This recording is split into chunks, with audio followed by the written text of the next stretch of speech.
Good day, everyone. My name is Ejabefio Bernice Oghenetejiri, and I'm here to present a topic titled Human Trafficking in Nigeria. So I will be sharing my screen.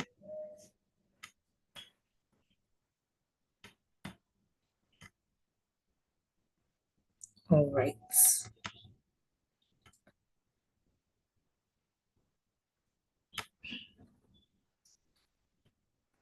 So the first thing we'll be looking at is the meaning of human trafficking. Meaning of human trafficking.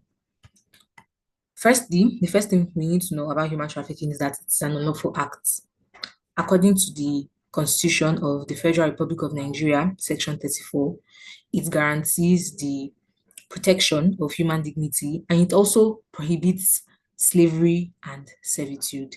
And that is basically what human trafficking is about. Human trafficking limits and hinders the rights of people. It brings them into slavery and servitude. It makes them serve against their own will. It makes them do things that ordinarily they would not want to do. So they are forced to do whatever they do. The second thing we need to know about human trafficking is that it is the trade of human beings. So it is not buying and selling of beans and gari, but it is the buying and selling of human beings.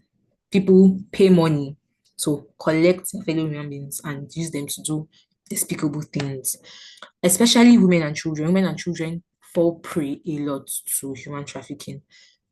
And the third meaning here is that it is for the purpose of forced labor, sexual slavery, etc. So there could be other things, but these are the basic reasons why people indulge in human trafficking, to force people to work under terrible conditions and for long hours, and then sexual slavery. All right, so next we'll be looking at the causes of human trafficking.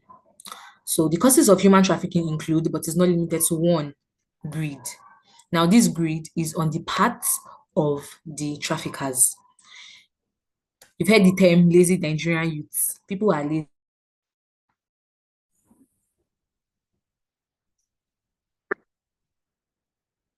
right? So, as I was saying, we're talking about the causes of human trafficking. So we've heard the term lazy Nigerian youths, right? So people are lazy, they don't want to work, but they want to chop. They rather do things that will fetch them quick money than do things that they will have to work very hard and then get money for it. So human trafficking is one of the things that they venture into, which is unlawful, by the way, like we said earlier. So because of greed, they go into human trafficking. Next one here is illiteracy and poverty. So most parents that give out their children to these traffickers do so because they are not enlightened and they are poverty stricken. For somebody who is enlightened, they will know that human trafficking is wrong. Although these people will not come and say, oh, give me your child, I want to traffic your child, or I want to sell your child to somebody who will be using your child as a sex worker. They won't come out openly like that. But for somebody who you don't know, or for somebody you know, but will just come, and there's a way you will just be able to know that this person doesn't really mean well. But these people, they don't care. And they will always give them money and say, oh, just take this small thing now. Let me just, and they just agree because they are not enlightened and then they are poverty stricken. So they don't even know that this thing that this person wants to do with my child is wrong. The next one we have here is lack of social or economic opportunities. So in a nation that is not working and there are little or no opportunities, whether social or economic, where there is unemployment and everything, people would have to succumb to the pressure of engaging in human trafficking. So the next thing here is the effects of human trafficking. The effects of human trafficking can never be positive, they are only negative. And some of the effects of human trafficking are as follows. Number one is trauma. Trauma, it's like two sides of a coin. We have both mental trauma and we have physical trauma. For mental trauma, these people who are victims of human trafficking are left to depression. Some of them fear. They perpetually live in fear. They have nightmares of the things they went through. They cannot easily trust people. They have feelings of shame, especially those who were molested countless times. So they are afraid, they are depressed, they are ashamed. Some of them even feel guilty. But I don't see why they should feel guilty because they are not the perpetrators, they are victims. They are the ones that were at the receiving end. So, but yeah, some people feel guilt as well. The second one is ostracism. Ostracism is just a big grammar for isolation. So people who are victims of human trafficking tend to isolate themselves from the outside world. They do not want to relate to other people. They just want to stay with themselves. I mentioned earlier about trust. They cannot easily trust. So because of that, they just want to be with themselves. They don't even know this person. I don't even know this person might be smiling with me, but they have ulterior motives. So they have trust issues. And ostracism might not just be on the part of the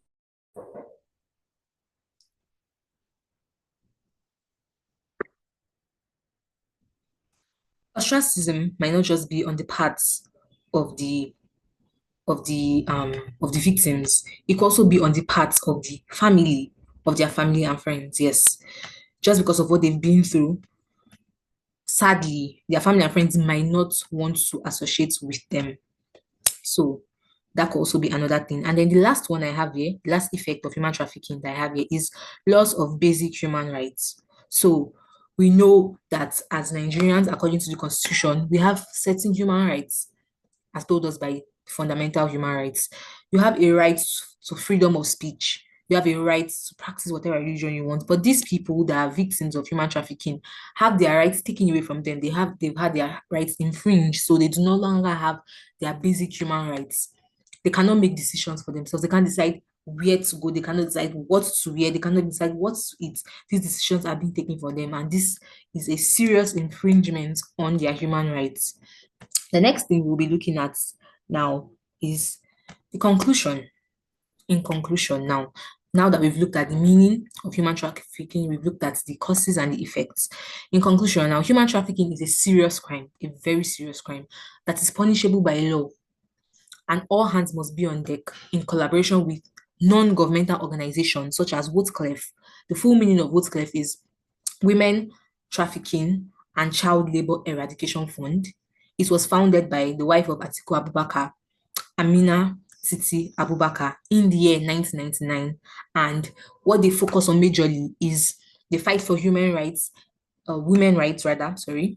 They fight for women rights, child labor, they fight against it so much. So we can partner with these people by if you see there are times where you might see someone and just suspect that oh this person is onto something, this person might not really look genuine. You suspect or you even have evidence that this person is actually into human trafficking in one way or the other, please and please do not keep silent. Make sure that you reach out to these people. They are not the only ones, there are many others, but this is just one I use as an example. So we should make sure we partner with these people to fight against this dangerous cankerworm that is eating into our society. So thank you very much for listening to this presentation and God bless you. Thank you. Stay safe.